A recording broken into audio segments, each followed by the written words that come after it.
Guys আজকে সকালে আমার সামনে একটি ছবি চলে আসে আর এই ছবিতে কিন্তু দেখতে পারতেছেন 100 টাকার একটি নোট আর এই নোটে লেখা আছে আমাকে ডিজে অলোক দেন আর পাশে একটা ইউআইডিও দিয়ে রাখছে মানে গাইস বুঝতে পারতেছো এটা হচ্ছে আজ থেকে 4 বছর পুরনো একটা ছবি। সো গাইস চলো এই ইউআইডিটা নিয়ে আজকে আমরা গেমে গিয়ে সার্চ করে দেখবো যে এই প্লেয়ারটা এখনো কি ফ্রি ফায়ার খেলে নাকি সে আজ থেকে 4 বছর আগে খেলা ছেড়ে দিয়েছে। সেটা দেখার আগে গাইস তুমি ভিডিওতে একটি লাইক দিয়ে কমেন্ট বক্সে লিখে জানাও তুমি কত সাল থেকে গেম খেলতেছো। ইউআইডিটা সার্চ করার সাথে সাথে আমরা দেখতে পারতেছি আইডিটা কিন্তু 30 দিন আগে অ্যাক্টিভ ছিল, মানে হয়তোবা সে খেলা ছেড়ে দিয়েছে অথবা আইডি ব্যান্ড হয়ে গিয়েছে।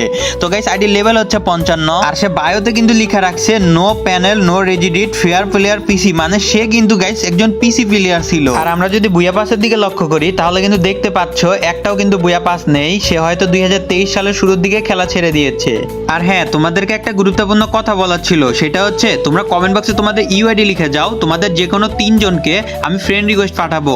অবশ্যই কিন্তু চ্যানেলটা সাবস্ক্রাইব করা থাকতে হবে।